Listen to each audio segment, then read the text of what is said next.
I think.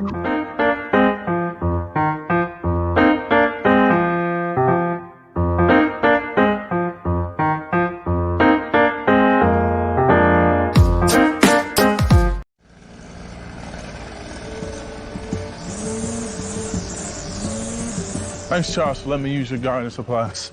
I'll make sure I put it back in the garage. Man, tending to that lawn is a lot of work. Tell you the truth, Jim, I'm more concerned about keeping this house. What's going on? Well, you know, Sarah lost her job 2 months ago, right? Yeah. Since we lost that income, the bills have been piling up, and we're so far behind.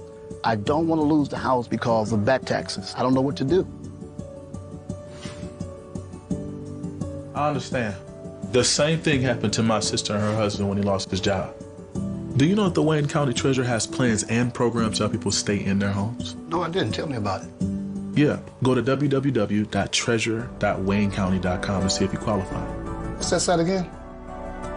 www.treasure.waynecounty.com. Got it. Good morning, everybody, and welcome to another episode of The Week That Was. My name is Saeed Khan, and welcome to a brand new year, the first show that we have for January of 2024. A lot happening already in the news, and I think it probably is therefore a harbinger of things to come for the entire year. Joining us as now becoming good regulars here are our troika of attorneys, Steve Fishman, Joel Skar, and Bill Seikaly, donning his Lions quarter zip in other side, like yeah, that. other. As is Joel. That's old school. Yes. Okay, well, you know, so much for that, like that that. Grosse Pointe, proposed Grosse Pointe law firm of Fishman, Sklar, and Seikaly, because Steve's not wearing anything Lions related. Yeah, we'll be going there soon. We can't wait to see our reception. They'll love us in Grosse Pointe. That's for I'll be sure. there. You'll know you hit it when the paving of the road changes texture.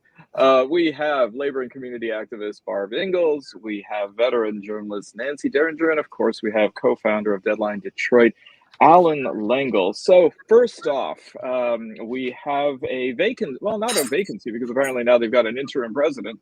Harvard University, their former president, Claudine Gay, resigned this week amidst a swirl of controversy dealing ostensibly with allegations of plagiarism of some of her academic and scholastic work, but also it seems causally linked to testimony that she gave in front of Congress, along with other university presidents, regarding the climate on campus and what was perceived to be anti-Semitism. Actually, Nancy, I have a feeling that the real reason is because she couldn't get Harvard to the national championship game on Monday. So, you know, her and Nick Saban are in the same boat. But what shall we make of this? It seems as though social media is abuzz. Some people in glee, and yet at the same time, many people seemingly seeing that this is born of certainly racism. Yes, Nancy. All right, I'm going to go out. I have tried to find, I've gone through as many stories as I can handle and tried to see the overt plagiarism in these citations. It's pretty thin. I mean, I understand that it probably goes against Harvard's policy, but as somebody who has worked as an editor, I would say these are not blatant acts of plagiarism. So that's the first point I want to make. The second point I want to make is there are a lot of people in this country who make a lot of money as so-called crisis PR people, you know, crisis communicators, the people who advise you when, you know, something bad is happening in your company or whatever. I mean, the model is, of course, the people who steered Johnson & Johnson through the Tylenol murders in the 70s.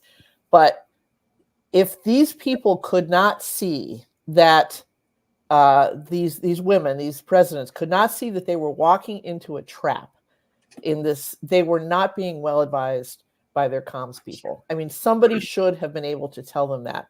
And the third thing I want to say is I have had it with dealing with people who are not coming in good faith and are capitalizing on the fact that you do argue in good faith. I'm just going to quote one line that I found in a New York Magazine column about this, where he said, "This is the kind of trap Rufo," meaning Christopher Rufo, who set this whole thing in motion. He's a right-wing agitator.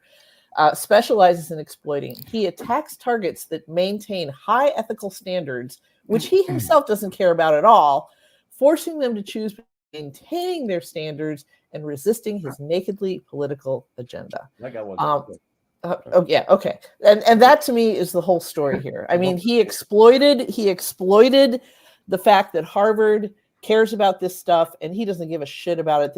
And in fact, I believe that after she returned her resignation, he tweeted something and said she'd been scalped. So that's what he's thinking here. I think it's super sad that this is happening. It's hysteria.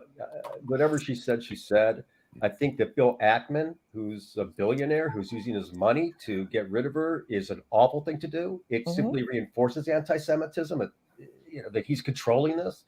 It's exceptionally disappointing to me to see what's going on. Whether I agree with her or disagree, that doesn't matter. She did get god-awful advice. They were all advised by the same, silk stocking law firms who are completely out of touch with what's going on. Certainly wouldn't. I don't think any of them should have resigned if they made. I just don't. You have free speech. You could say what you want. I just think it's sad when we're not willing to listen without attacking somebody and destroying their lives. That is sad to me, especially in education. And I think it's sad. I think what Ackman's doing is completely wrong. Right. And by the way, the law firm of Fishman, Sklar, and Seikaly will not ever wear silk stockings. They will be wearing tube socks. Yes, we will. Or no socks at all. Or no socks at all. That's the correct way. No socks for you. Okay, Allan. I agree. None of them should have lost their job over that. I mean, their answers were not correct. The right. They weren't the right answers. They were lawyerly, but they were correct answers. I think I would have taken. I mean, the person questioning was not the most upstanding human being, but I mean, the question is, and I'm guessing my impression was that it was a theoretical question. Is that against policy for Jewish genocide or whatever, or to kill the Jews? And if they had asked the question, would it be against Harvard policy to kill blacks, to chant kill blacks on campus, I think it would have been a clearer matter for there. So it's kind of one of those things. It's like, oh, you asked her a trick question. Well, Nikki Haley, like, she's asked about the Civil War, and she's like, oh my God, you tried to trick me with that question, what it's about. For people that are so smart and so well educated, they fell pretty short. But I agree they shouldn't have lost their jobs for giving stupid answers. That's my. I think Allan, that the question that Elise Stefanik, Congresswoman from New York, posed was a yes and no question regarding the word genocide that she was equating to the phrase "from the river to the sea." And I think the answers that were given by President Gay and then former president of Penn and then MIT's president, who they're still going after, was that it depends on the context, meaning what does that phrase mean and how is it perceived? Steve. I think that what somebody Michael Pappas just flashed up there before this one, anytime you let lawyers tell you what to do, and they're supposed to be these fancy lawyers from, I think, WilmerHale, is that where they were? Some fancy law firm. And they build the universities. I can't even imagine what they build them for that. The problem to me is it's just like when you watch most politicians talk. They're talking with a script. If they were really listening to the question and looking at and thinking of who it is that's asking the question, if she asked a question like that to me, I'd say, look, Representative Stefan, I know what you're trying to get me to say. We know why we're here. We know you and Mr. Rufo are trying to make an ass out of us, okay? So now let me give you an answer. Obviously, genocide's impermissible anywhere, okay? As for the rest of it, I would have never used the word context, but that obviously is what the lawyers told him to say. The problem when you do this is they're not able to do what we're doing right now, which is talk like normal people. Every now and then we screw up, we throw in a fuck or a shit or something like that. But so what? people who are listening to you, you sound like a normal person. Yeah. These women did not sound like normal people. They sounded like people that were scripted by lawyers who sit there up on their silk stocking firms and don't know their ass from a hole in the ground about real life. Charging By the way, Steve, if our show could make it into the congressional record, the transcript great would be answer. delicious. Yeah. Barb. It's like it was a hot project Veritas. You know, they went after them. They had it all set to go. Those women, it was never going to happen any other way. I mean, they're evil, but these fucking people know exactly what they're doing. And Of course they do. And, yeah, you know, you're the president of Harvard. You don't deal with the people down in the bottom anymore, and so they're just like lambs to the slaughter. It was a terrible thing to see. Yes, but if they would have talked, now maybe Claudine Gay, maybe none of them are capable of talking like normal humans anymore. To get to that position, you have to do an awful lot of politically correct talking, I suppose. But Yeah. if they had been able to talk normal and say, for instance, to her, look, I know what you're trying to do. I know what you're trying to get me to say. And I'm going to tell you, boom, boom, boom. If they talked like normal people who were watching it would have reacted differently. That's the problem with scripted conversations. Very much so.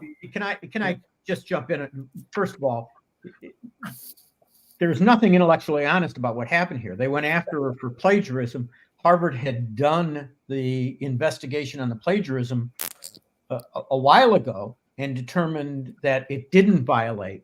It might have not been perfect, but it didn't violate Harvard policies.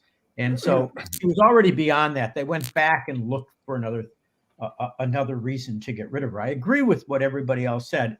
I want to point out, I think that at least Steve will back me up on this. I love trying cases against people who come up with these lawyerly answers like they did, because you can kick their ass in front of a jury because nobody believes these people. Nobody ought to be listening to them. These canned answers will always get people in trouble and shouldn't be used, but they do it and they make a living for guys like me. But I think that we can't miss one important fact about what happened at Harvard. This is old-fashioned racism and sexism. Yep. And I'm sorry, I hate to say this, but if this would have been a white male, the Larry odds Summers. the odds of this guy getting of him getting kicked would have been minimal. So, what's interesting is that if it really was indeed about plagiarism, she's still on faculty. She's still got her teaching and her research appointment. She's still going to be making, from what I understand, quite a bit of money. There's also the irony that Bill Ackman, who was really vocal in trying to get her removed, his wife, who gained tenure in 2017 at MIT, Neri Oxman, it now turns out she plagiarized in her PhD dissertation. She came out with a statement today saying, well, you know, it was only 4 paragraphs out of 330 pages, but... You know, Steve and Joel and I are lucky enough to be in a profession that values plagiarism. Oh, yeah. We do it all the time. We love to play. He's going to get rid of his wife now. Watch. He's going to get his wife fired. Can I just say, go ahead, Barbara. Say, actually, Alan, I think you're right, because I think he's going to accuse her of plagiarizing the prenup. Yeah. They've also done a good job of showing the base, the Trump base, the right-wing base, that these eggheads are nothing but liars, and you're better off not sending your kids to a good school. Don't even try. You know, don't worry, keep banning the books. I mean, it really has done a job on upper education as well, I think. Well, and this is the point I want to make. Elise Stefanik graduated from Harvard. I would believe that at least, I don't know who else was on that panel. I'd have to go back and refresh my memory, but I'll bet you there were more Ivy League degrees on that panel than not. I don't know if Elise Stefanik has children. I don't know who else on that panel might have children, but I guarantee you that none of them, not one, is going to send their kid anywhere other than an Ivy League school, because that's how they will perpetuate the privilege. And they won't even send their kid to fucking Hillsdale. I mean, the Hillsdale, which is their school, the perfect school that they love so much, that you're not going to find a Stefanik or, whoever enrolling there. That's for like the Dan Quayle went there. I don't think Dan Quayle did go there. I think he went to No, I think IU. he went to DePaul. I think he went to IU and right. Yeah, for law right, school. Exactly. Yeah. So and plus they're not legacy there, Nancy. So how would they be able to get in? But Barb, Barb, I see here that on the Billboard country charts, and this is probably no coincidence, #1 song is "Mama, Don't Let Your Babies Go to Harvard." So those eggheads. His law degree was from IU, and he's a Hoosier. He was a Hoosier at the time, so now he's in Arizona. Now I think he's in Arizona. Yeah, he's in Arizona. Well, also this week it looks like there's been a slight expansion of the conflict in the Middle East, where Israel claimed responsibility for killing Hamas political leader Salah al-Aruri in Beirut. This, of course, unsurprisingly, got a response from the leader of Hezbollah in Lebanon, Hassan Nasrallah, saying that basically there will be recriminations for this. Those recriminations haven't exactly materialized yet, but is this then in danger of becoming a bigger war? Sure. Allan. Hitting Hezbollah, going to Lebanon, that's certainly an infraction of sovereignty. I would expect Hezbollah to respond. I don't think they're just going to take this hit and do nothing. I think that'll come to haunt them. It's part of apparently the strategy, which I understand, to get rid of Hamas leadership. But there's a price to be paid when you go over to Lebanon to do so. I think the issue is not really going over to Lebanon. I mean, they've been fighting back and forth. I think the issue is going into Beirut, which is deep into Lebanon there. And I think the question is now, Hezbollah would like to go there. Iran has said early on in the war, apparently they've told them, hold your bombs in case the U.S. and Israel come after us. We're going to need your help. And they're getting pressure from the Lebanese government, although they are the rulers there. Right. The Lebanese government is telling them, hey, you're going to fuck up our country here. We don't really want to get involved in an all-out war. But they also have this thing where we're going to get you for what you did for coming into Beirut, really. I mean, the fact, there's been skirmishes at the border there the whole time since October 7th. It's a matter of going into Beirut, which is really, they say, crossing the red line there. So I think it's not a sure thing. I think Israel's prepared to go to war full out, and I think Hezbollah is prepared to go full out. I think both don't want to, so we'll see. It looks like there's going to. Yep, go ahead, Bill. I'm sorry. My concern is that Israel wants it, and I don't think it's a difficult road to walk down. I read that I think it was 15% of the Israeli population would want Netanyahu in after the war is over. I believe those numbers are at least close. The problem is that who's going to control when this war ends? Netanyahu. Guess who does not want to leave? Netanyahu. And I think he's using as much justification as he can to go as far as he can, to push as hard as he can. And I don't think that he will object at all if the war expands. And, I don't think that the majority of people who want in the area want this to expand. But I do think that Netanyahu and his government want an expansion. They want to keep the fighting up. They don't want to slow down in Gaza. And, I don't think they care much about what I view as the very serious moral and political things they're taking. Sorry, Steve. I agree with them 100%. I've said this since this began on October 7th. This is all about Bibi and the way he looks at the world. It's all about me. And he doesn't give a shit about the rest of the Israelis. He doesn't give a shit about the hostages. He doesn't give a shit, certainly, of the people of Gaza or anywhere else. And either the Americans are going to do something or they're not. Tom Friedman wrote that article, 2 weeks ago, 3 weeks ago. Either the Biden administration is going to have to sit him down and say, look, if this shit keeps up, there's not going to be any more weapons. That's all there is to it. And let's see what happens. If the Israelis were serious about doing something different, one of the things they'd be doing is going into Gaza City right now and trying to clean things up and begin a rebuilding process. They're not. They're making things worse. And they're driving people into a more radicalized position. They're doing exactly what I believe the Israeli people, as opposed to the Israeli government, want. I think the fact that Israel went into Beirut and killed the Hamas guy has really pissed off some of the Israelis who feel that this dislodged the negotiations to get more hostages out. That sort of ruined that.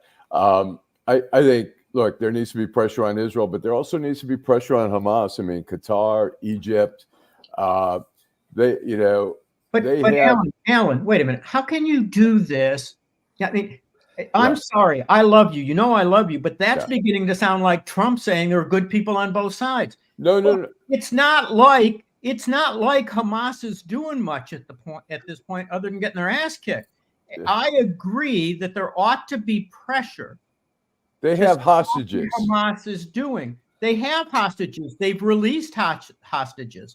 There's no negotiations because Israel doesn't want to move into that area. They don't want to have those discussions. Netanyahu doesn't want the hostages released. And it's time that he got called out on that by everybody. I agree with that. He needs to be called on it, but Hamas has the hostages, and Hamas is going. They're in Beirut. They're in Qatar. There's some diplomatic stuff going on. There's negotiations and stuff like that, which means that you can't be totally dismissive. You've been totally dismissive of Hamas as having any power in this whole thing. They do still have something. I haven't. You've never heard me not blame them for October 7th. No, I get that. Not be responsible, and nor have you ever heard me that they should not release the hostages as part of a broader plan to stop this silly war. So, I mean, added to this, though, next week we have, of course, at the International Courts of Justice, a petition brought forth by South Africa accusing Israel of genocide. And here we have several statements made by Israeli cabinet ministers, which some are pointing to as suggesting intention or intent, and then evidence of what seems to be then that intent. Will this proceeding at the ICJ have any traction? I tell you, I want to commend the Israeli government for at least talking about the fact that they may engage in this, because they've refused to do this in the past. And I, for one, think that that's a step in a positive direction and would like to see it. But, if the Israelis don't engage, nothing will come of it. Right. So what about the international community? I mean, it seems as though France has made a statement already that they will abide by whatever is the decision made by the ICJ. So it seems like a lot of other countries have shied away from that. I think Mike Kelly, the NSA spokesman or at least representing the Biden administration, has already come out and voiced his objection to the whole proceeding and has tried to claim that it's illegitimate. Is that something that's going to then further America's isolation in the world?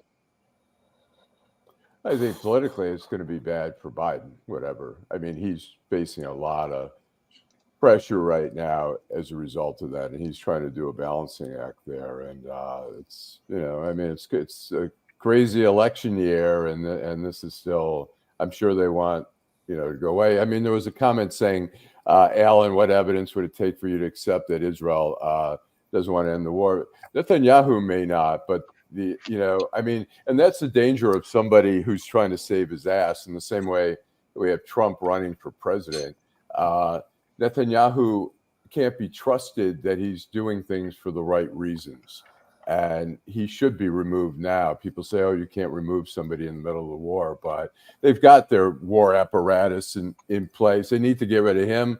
His cabinet, the Smotrich, and all those guys are just taking gasoline and throwing it on the fire, when we need the opposite to happen. We need it to end. We need a resolution here.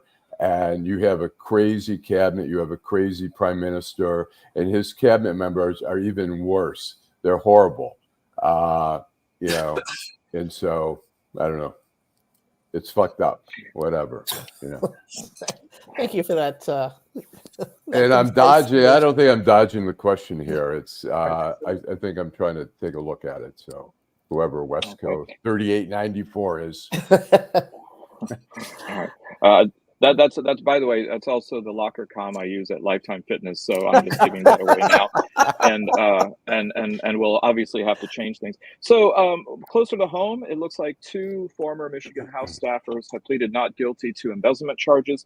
Ann and Rob Menard, former staffers to former Michigan House Speaker Lee Chatfield, were in 54B District Court in East Lansing at their arraignment. Is this something that is going to matter? And let me go ahead and make a slight pivot to this, because I know, Nancy, I have a feeling you want to talk about this. Last night on Let It Rip on Fox 2 News locally, we had Michigan GOP chair Christine Caramo making. Yes, how could you? I sent a link to the whole email string, so check it out. It's about 8 minutes. It's not long. So the question I have is that with this this kind of arraignment, I mean, is this just simply part of what is perceived to be a systemic issue plaguing the GOP in Michigan right now? I think it's a systemic issue plaguing both parties. I mean, the Detroit News has done some heroic reporting, Chad Livengood and Craig Mauger, pointing out that these C4s, these, so what do they call them? Community benefit funds, are just, they're slush funds for paying your, paying off your high-powered staff and consultants, taking people to dinner, although the lobbyists are supposed to pay for that, but you know what I mean. They're underregulated. We don't know who contributes to them.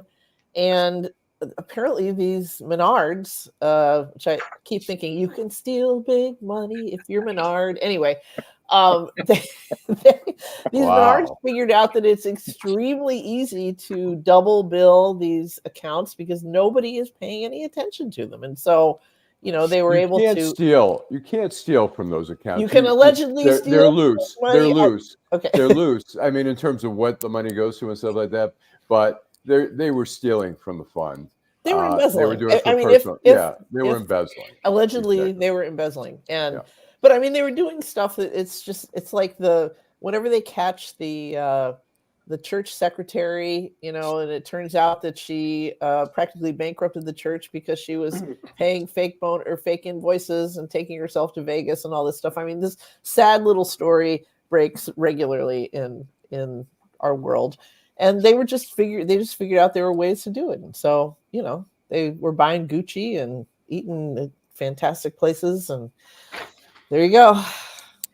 Well, I mean, it may not have been a church secretary, but wasn't it that Kentucky clerk, Kim Davis, who was denying same-sex marriage licenses? She's on the hook for $260,000 that she now has to pay. Well, that was a fine. I mean, that was actually it was a court ruling that she had to pay. But I'm talking about the ones you see them all the time. There's the mugshot is of some dumpy woman in her 40s who looks like she, has been crying for the last 36 hours since she was arrested, and it's like, she's always like the treasurer of like the youth hockey team or the Presbyterian church or something, and there are simple things that you can do to stop this from happening. Two sets of eyes on every invoice, et cetera, but nobody ever does it because it's complicated, and they figure, and she's such a nice lady. I mean, I love to go through those deep in the story about the 13th paragraph, she talked about, or when they always talk about what she spent the money on, and it's inevitably QVC, Vegas. One I remember had bought front row ringside seats to an Ultimate Fighting Championship. I think that was also legitimate. I mean, it's just, I mean, it's pathetic and kind of darkly funny as well. You know, Nancy, for somebody who grew up in Lapeer, that is shockingly triggering. Those images. I'm just checking off my checklist. I'm like, yep. Steve. I think with respect to this stuff, I think you guys hit it on the head when you talked about it's not just the Republicans, it's people in politics in Lansing. They've always been able to get away with it. And I think it's very difficult. What Nancy's talking about is true. The person, whether it's at the church or whether it's at the youth softball league or whatever it is, they steal the first time and, I'll pay it back or I won't do it again. And then they say, well, wait a minute, I want to go to the ball game. So I steal a little more. And I think that the culture is what matters in Lansing. And when you're talking about changing people's behavior, you really got to change the culture first. It doesn't matter if it's Lansing and politicians or if it's a football team or whatever it is. It's the culture generally that causes what's going on. And I think that's what we've been seeing here. Chatfield, obviously, I mean, we're not supposed to conclude it because the case isn't over yet, but it's pretty clear to anybody that's paid attention that there was an awful lot of stealing and thievery going on. And so people who were surrounded, who he surrounded himself with, well, that's what we seem to be doing here. So we'll have a little bit and we'll get a Gucci watch or we'll go to dinner at Mare or something like that. It's the culture, and cultures don't change in sports, in politics, or anywhere else until the leadership changes. The leadership has to make it clear that we're not tolerating X, Y, and Z, whether it's turning the ball over in basketball or stealing from the 504 or 1/4 Cs, whatever they call them. We're just not going to have that anymore, and then things will change. Yeah. Well, Steve, I think this is going to start happening more often since the Lions hiked the price of tickets, and now people are going to be more desperate to, pay for more. So there's can I just pass along a witticism that a reporter friend of mine made after the Chatfield story came out last year or the year before? He's like, what has happened to the reporting crew in this city that this guy was hanging out at Detroit strip clubs like night after night, trimming thongs with, bills and everything else, and nobody knew it. I mean, nobody had a tipster. Nancy, wait, I was asked to look at all those documents and be a commentator on one of the local TV stations. Everybody knew it. I mean, this was kind of like Charles Pugh. It was the worst kept secret in town. It's not that people didn't know it. I guess I'm the one who's out of touch then. It's that, it was like, so, what are you going to do? Yeah. And this, the paragon of political virtue, right, in the Republican Party, the guy who, would wave his finger at those bad people. Right. And I would surmise, Nancy, it takes a while for your eyes to adjust to the darkness in those places. So, wait, are those places dark? How would you know? I don't know. I'm just analogizing to when I fly. Alan, I think it's a good time for a commercial. Because I live in Detroit, I was able to get tuition-free college through the Detroit Promise. I feel very fortunate working with the Detroit Promise. They were able to afford me so many opportunities. I'm currently studying media production and journalism at University of Michigan Dearborn. I'm looking to take my talents further into the production industry, short films. I love working with people here, and this is where I want to be. And that's why I'm Detroit for life.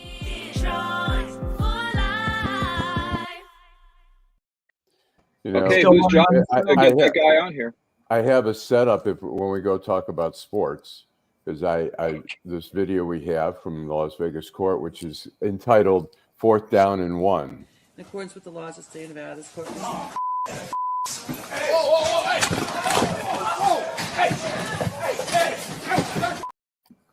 Wow. Wow, that Lions have to get that guy when he gets out of prison.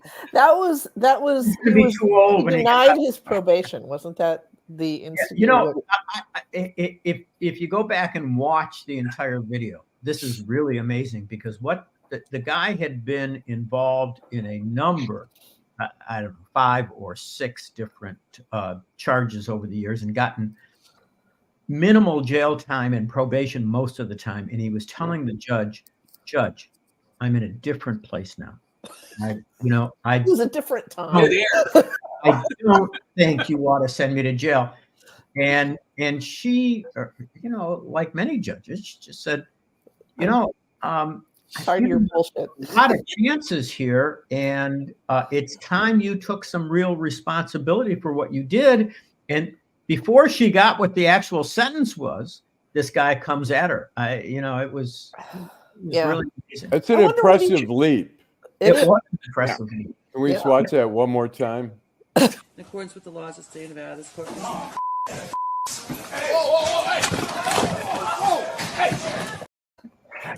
So actually, I have a question to ask for Bill and Joel and Steve. Are mini trampolines not banned from courtrooms? I can tell you this though, and I saw that the day that it happened in the gym. They must have shown it 25 times on CNN or MSNBC. But I can tell you, I've had the experience, not now, but when I was in the defender's office, I represented guys that were on edge, let's put it that way. And as the lawyer, I never took my eyes off of them. I remember having a sentencing, actually a jury trial with a guy that every time he leaned over, I grabbed his forearms because I didn't trust that guy not to do something crazy. This young guy here seems like he must have shown some signs of this. For him to do something like that, I've seen a lot of stuff in courtrooms years ago before everybody was carrying guns and they were searching people. But I've never seen anybody leap over the bench like that guy did. And I find it hard to believe that was a complete shock to his lawyer. I mean, you got to pay attention, man, when you're dealing with guys like that. Well, I agree. I had a guy who was the father of a sexual assault. And we walked in the courtroom and I tried to convince his wife that dad shouldn't show up in the courtroom, but he did. And eventually I had to jump on his back. I am not a big guy. I had to jump on his back and try. And the biggest impediment to the sheriff tackling him was the sheriff was laughing at the way he was throwing me around. But I agree with Steve. It's incumbent upon everybody, but especially attorneys who should get to know these people, to watch carefully. Well, I think for me, it was kind of a noble cause. But on the other hand, the real cause was I didn't want the guy swinging on me when I'm not looking at him. If he wants to, I was young then. You want to box? Okay, I know how to. You want to wrestle? Fine. But I'm keeping my eye on him the whole time. In fact, the same guy I'm talking about asked me, why you keep grabbing my eye? I said, because you're a jackass and I never know what you're going to do. And you're not getting a free swing at me. If we're going to fight, we'll fight. But not when I'm not looking. You can't kid me. You were also worried about how other judges were going to view you if it was your client that got to a judge. We all worry about stuff like that. So you mean you guys never had to stop short? That's my move. It's in the car. The falling flag reminded me of the famous Pulitzer Prize winning picture from the desegregation of Boston schools when they started busing, and the guy that was using the flag, the American flag, as an actual, like a spear. It's a famous picture. I'm sure you all know, but they let the camera roll another 30 seconds. I'm sure we would have seen somebody pick up the thing and start pounding him with it. No, they let it roll. You're talking about the guy just the other day in Clark County? Yeah. They let it roll. He was getting the absolute shit knocked out of him right up there. One guy, I mean, swinging. This guy they had him down on the ground. He must have swung at him 10 times. Wow. They let it roll. What we saw, he was getting the shit beat out of him. All right. And when it went in the back, I can tell you, whatever was going on out there, when they got him in the back, it was going to be a lot worse. Oh yeah, the famous elevator rides. Such desecration. And I always thought that the guy, the drummer for Def Leppard, wearing the Union Jack shorts was blasphemy enough. Well, keeping in the courtroom, at the end of the month, it looks like the Crumbley parents are going to be going on trial, at least the mother, Jennifer Crumbley. And it seems that ahead of her trial, she is trying to limit the witness list. She would like not to have the teacher who locked eyes with a gunman before he shot her, the assistant principal who gave mouth-to-mouth to a dying Tate Meyer, and a student who was stuck in the bathroom who heard Ethan shout or shoot his last victim execution style. as apparently being too prejudicial. What are the chances that the judge will grant those motions to keep them out? The standard is simple. Either evidence is admissible because it's admissible and it's more probative than it is prejudicial. If it's more prejudicial than probative, the judge will keep it out. And in this case, given what she's charged with and given what the nature of the charge is, quite frankly, and I haven't followed the case like some people have, but that evidence is way more prejudicial than it is probative, in my opinion, because it has absolutely nothing to do with what they're accusing the parents of doing, which is letting the kid blah, blah, blah, blah, blah. What he actually did, we know what he did. And the jury has the right to hear that, even they'd have to be living under a log not to know. But that part they have the right to do. What the lawyer is saying, remember, it's not Mrs. Crumbley. The lawyer is arguing that it's not probative of anything. And even if it is probative of something, it's way more prejudicial than probative. Because from what I read in the newspaper, the testimony is unbelievably heart-wrenching. I mean, it's anybody, the coldest person on the planet would make you cry to listen to. And that's a legitimate argument. You got to remember, guys, because of the nature of this case and because the prosecutor has chosen to make this thing so public and everything's in the media and everything's on TV, and because of the nature of the case, they want to throw in the whole ball of wax against the parents. And quite frankly, either the case stands on what we already know about what the parents did or failed to do, or it falls. What the people said, what the kid actually did, what he said, whether he was in the bathroom, whatever he did when he shot I mean, it's awful. But what does that have to do with the parents? It really has nothing to do with the parents. So in all honesty, I think Judge Rowe will seriously consider granting at least part of that motion. That's a good answer. I have a question. I have a question for the lawyers. These parents have been in prison now for over 2 years. They've essentially started serving a sentence without a conviction. How do you feel about that? You want me again? Yeah. Well, it's really simple. If you're held without bond, we had people during the pandemic that were held in federal custody without bond. Guys told me they had guys locked up 3 years, 3.5 years. The fact that they're in there all that time is not standing alone anything that makes any difference. What I believe should have happened in this case a long time ago is that they should have resolved this case. They should resolve, but I just don't think Karen McDonald wants to do that. I don't think there's any sense to going forward with the trial now. They're talking about you don't want to make the people feel awful. Now you're going to have more testimony, and the survivors are the people who got killed and people who got wounded. I just don't understand it. What ought to happen is they ought to have made some kind of deal with something less than manslaughter, or maybe manslaughter with some reasonable sentence. You get credit for the time served. Everybody has to remember that. You get every day you serve in jail awaiting trial, you get credit for. And people like me make arguments. I do it all the time. Well, not anymore because I don't have people that are locked up anymore.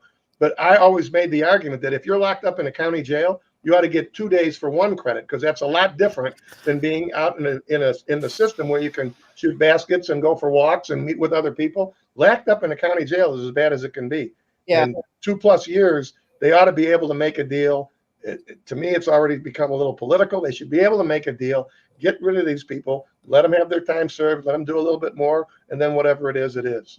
I agree with you, Steve. I was looking at the recent pictures of Jennifer Crumbley. She does not look like she's been having much of a good time. Sorry, go ahead. Bill. I agree with almost everything Steve said. I think that they're in jail because clearly these guys are flight risks. They were caught trying to run. And I don't think there's much doubt in anybody's mind that if they were out, they'd take off.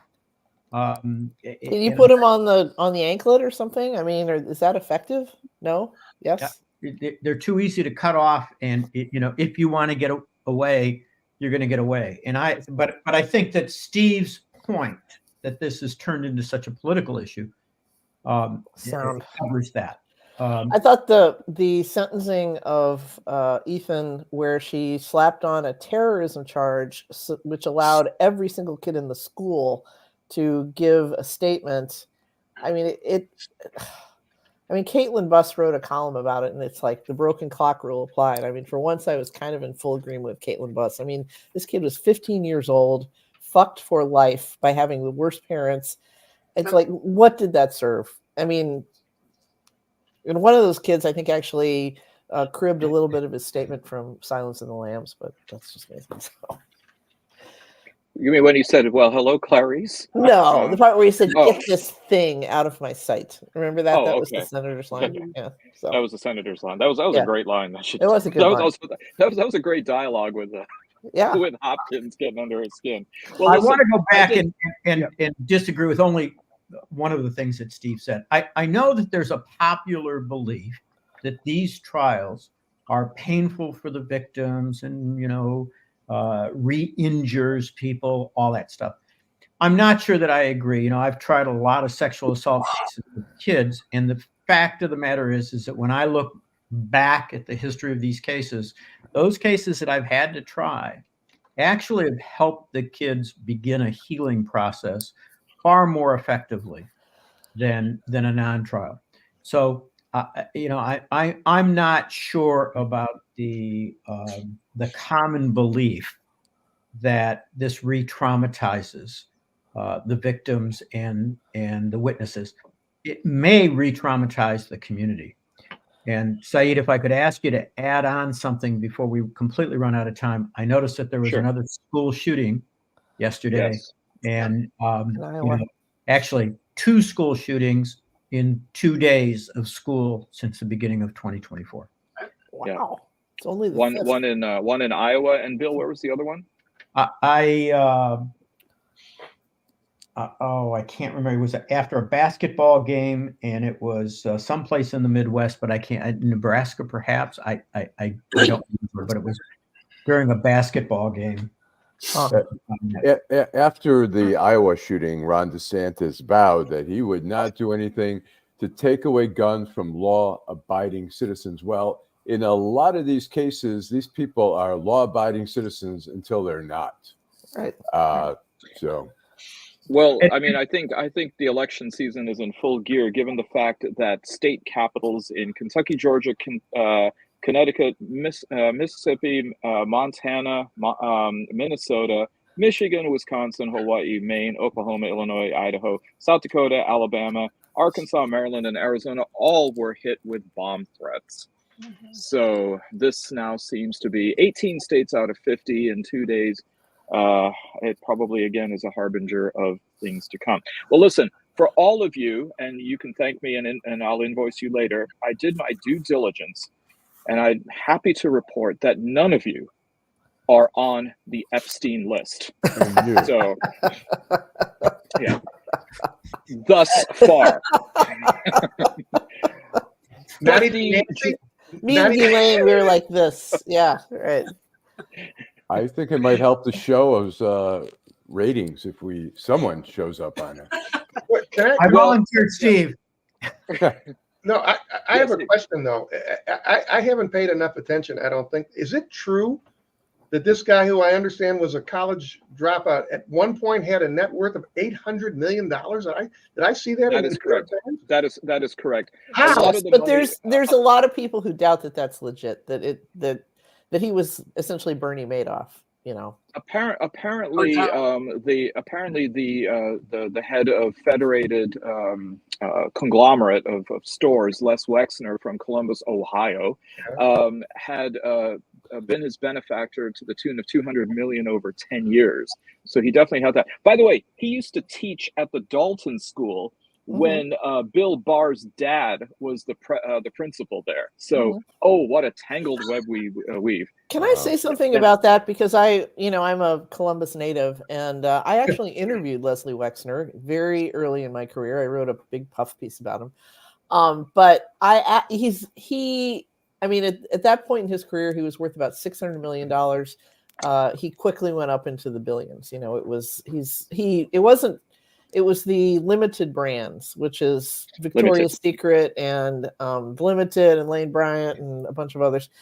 And, he and his friend Al Taubman were like the mall kings. I mean, Taubman built the malls and Wexner filled them with his stores. But he's incredibly philanthropic. He and his wife are both like they write checks to everybody. They have their names on the cancer or on the hospital. The whole medical center. Yeah, the whole medical center is now the Wexner Medical Center, all that stuff. And I asked some friends of mine that now the same thing is happening in journalism in Columbus is happening everywhere, which is that there's only one paper. It's down to 3 teenagers are staffing it. It's a crime. And I said, how is this news going over in Columbus? Because, Columbus is a middle, it's middle America. It's like this can't be helping them. And everybody that I've talked to says, there's not really a blip here. It's not really, nobody's talking about it. It's just not a thing. And I'm just kind of amazed by that. So. All right. Joel, well, you have something to say? Oh, you're muted, Joel. You're muted, Joel. Oh, I'm sorry. It's the best you've sounded in a long time. Well, thank you. It is a melodic, harmonious voice. In any event, what bothers me is that the very, very, very rich live in a whole different world than we do. They really do. The rich are very different. There are different rules. Apparently, the rules, allowed for debauchement and debauchery in ways that, is unthinkable. And, that's just the reality, I think, of the world. The very rich live differently. The people that I know that are very rich, they live in, gated communities. They go to country clubs. They are isolated in the world of other very rich people. Yeah.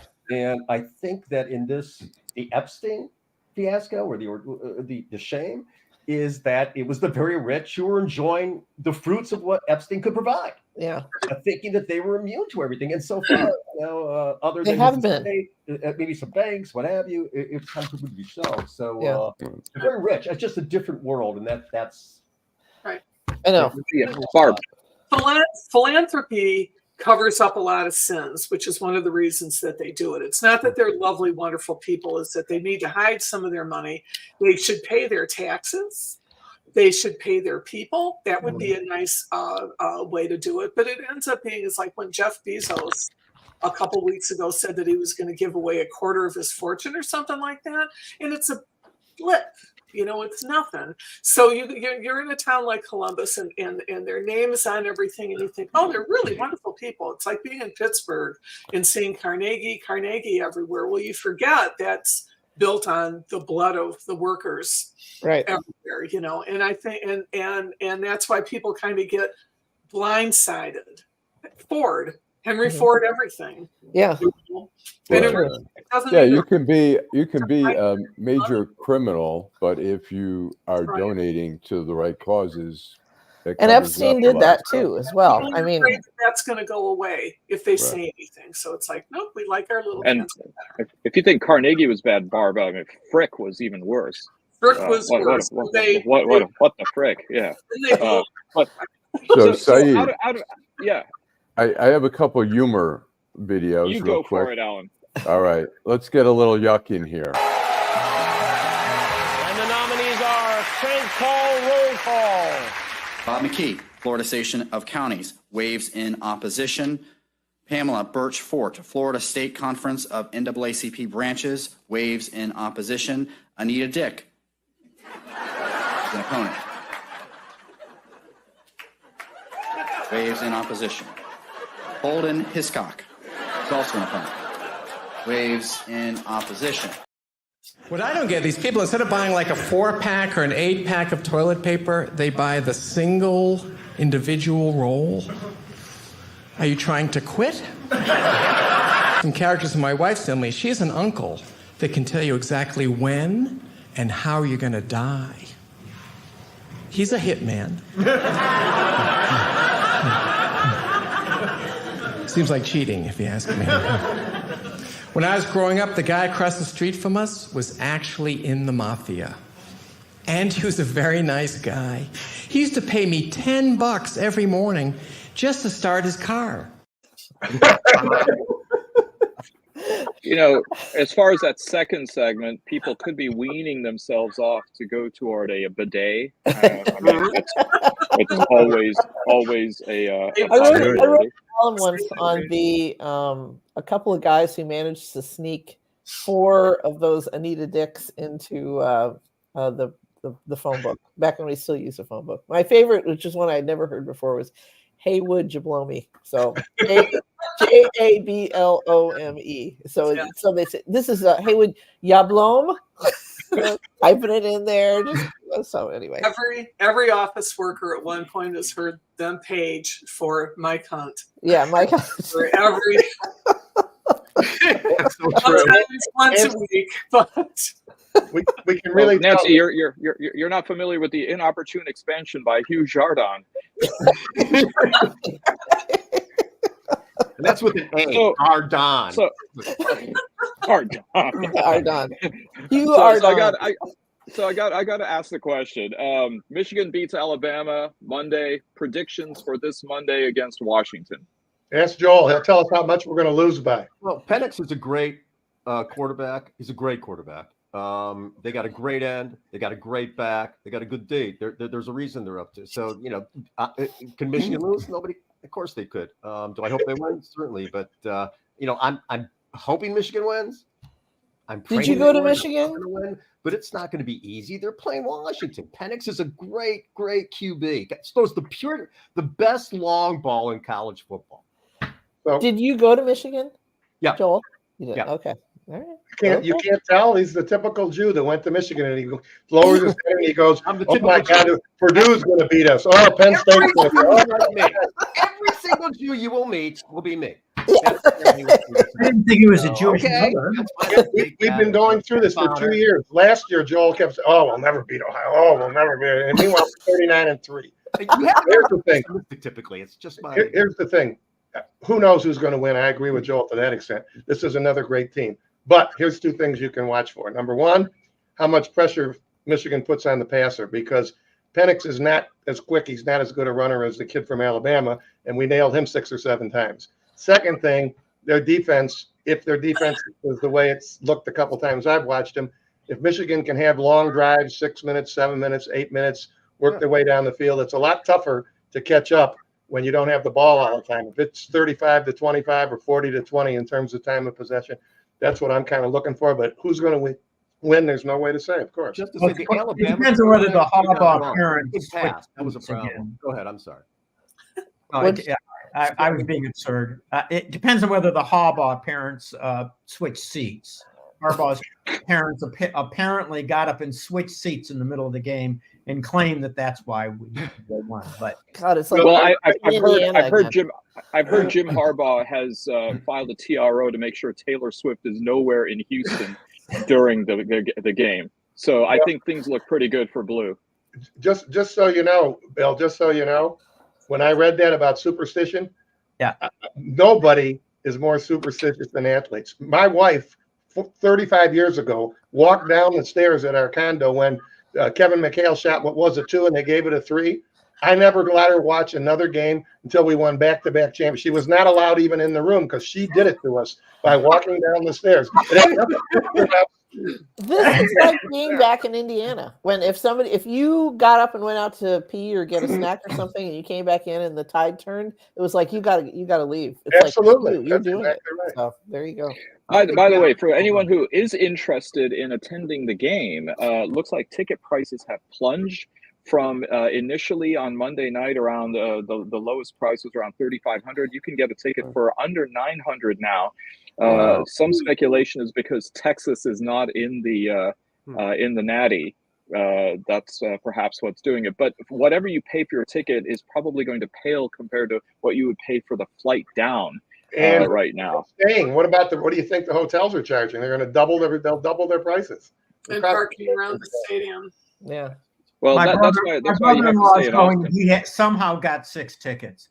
Now, wow. He's a big Michigan fan. He goes to all the home games and most of the away games, and he's a significant donor. But that is unimaginable to me. That much money going. I confess I would try to go to the Lions game if they made it to the Super Bowl. But I'm not going to put my breath on that either. Are you going to go? Are you going to score tickets for all of us there, Bill? Huh? His brother-in-law is though. I got a bad connection. I can't. I'm sorry. What was that? I was going to say with that old school quarter zip, I know you've got some pull, mate. So give that a try. All right, Alan. Let's go to a commercial.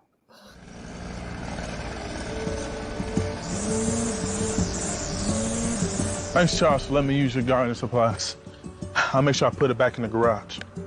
Man, tending to that lawn is a lot of work. Tell you the truth, Jim, I'm more concerned about keeping this house. What's going on? Well, you know, Sarah lost her job 2 months ago, right? Yeah.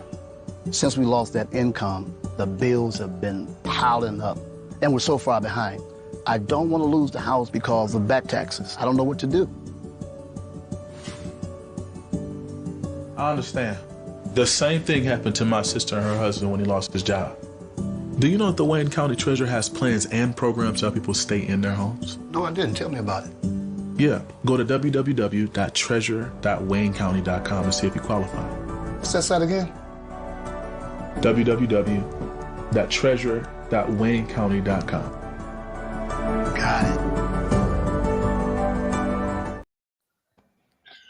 Okay, and now time for Downtown Detroit, Robert World, Schmuck of the Week.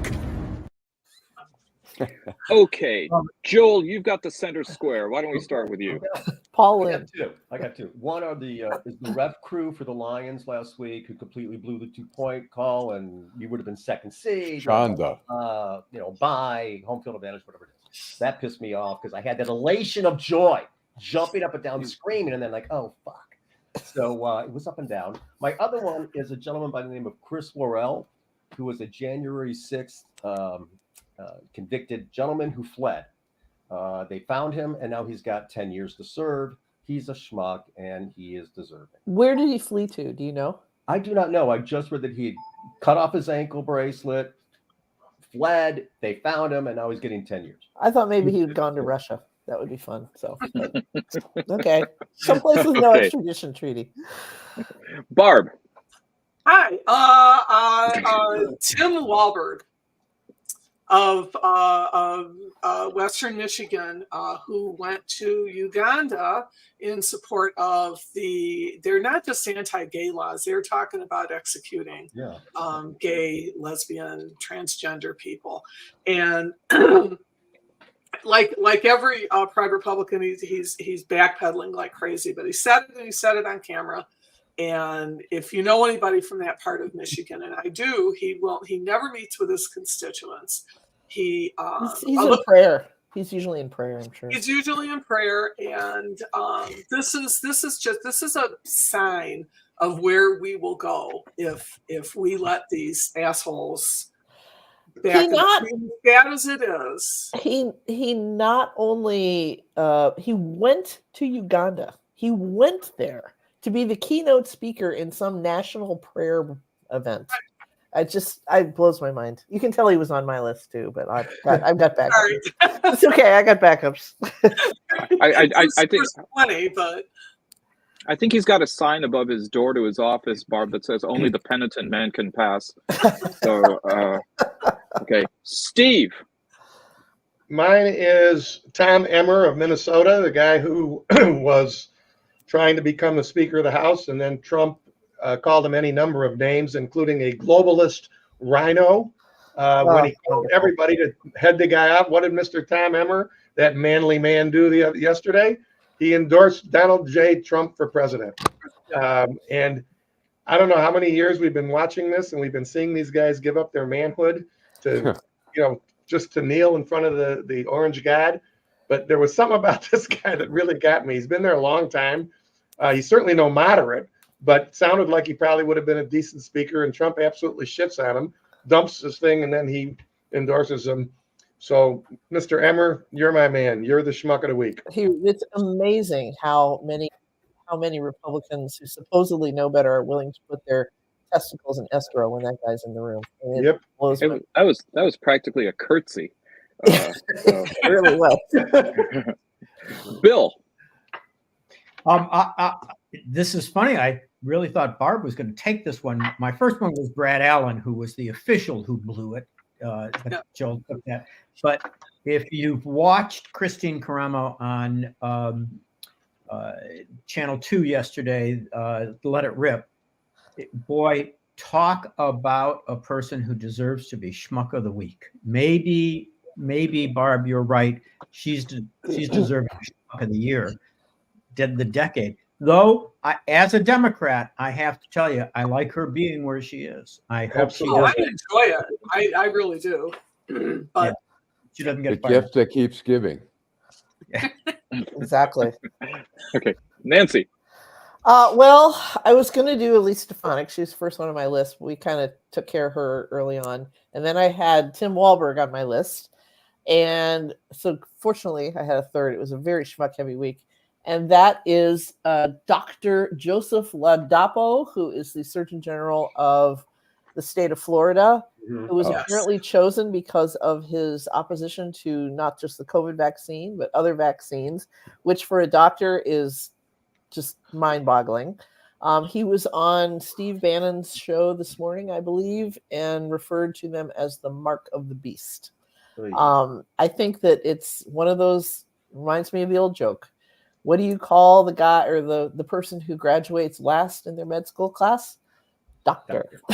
So that's, I think he absolutely deserves it. So, and at the same time, he impugned a very good album by Iron Maiden. He did. Yeah, I'm unaware of this. What did he do? It's called Mark of the Beast. Oh, I see. Okay. Yes. Iron Maiden. Keep up, Nancy. Okay. I didn't notice. I didn't ask Steve because that was an album that actually came out in the 80s. So, I want to know, how do you know all these fucking groups? How do you even know who these people are? He was a goth in Lapeer. He was the Pakistani goth of Lapeer, Michigan. I mean, the black hair, eyeliner, but I wasn't the church secretary. I couldn't do both. I couldn't moonlight. Alan. Mine is Texas Representative Troy Nels, who is saying he's refusing to back any sort of border deal because he doesn't want to make Joe Biden look good and help his poll numbers. He says, let me tell you, I'm not willing to do too damn much right now to help a Democrat and to help Joe Biden's approval rating. Here's a guy from Texas where there is a border problem. And that's how much these guys are. They do not give a shit about the people. Though if you saw anybody see Farika Zeid's story this Sunday on immigration? Did an hour on immigration. It was wonderful. Yeah.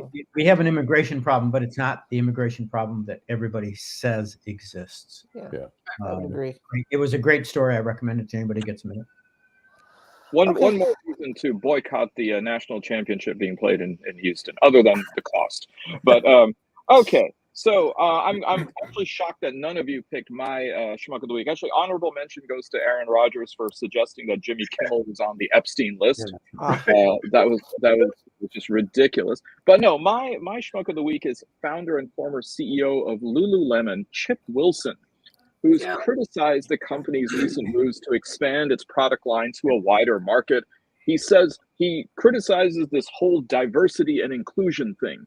Calling out the company ads for featuring people who he said appear, quote, unhealthy, unquote, sickly, and not inspirational.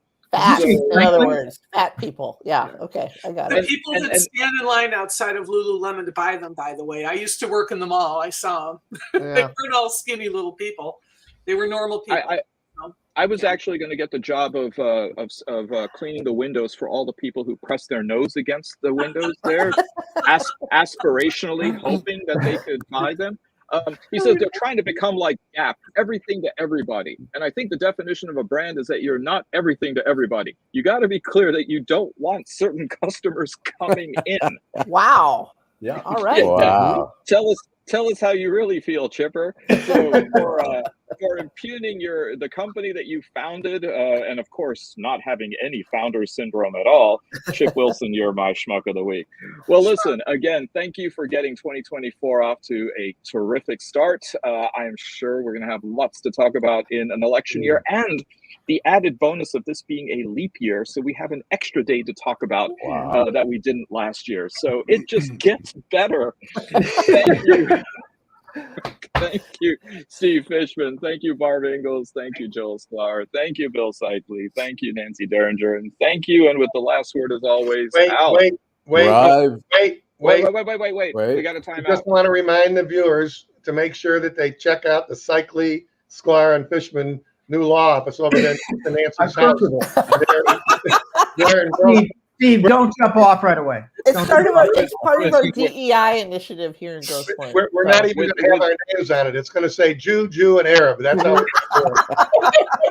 with tube socks optional. No silk stockings allowed. All right, Allan. Drive home safely.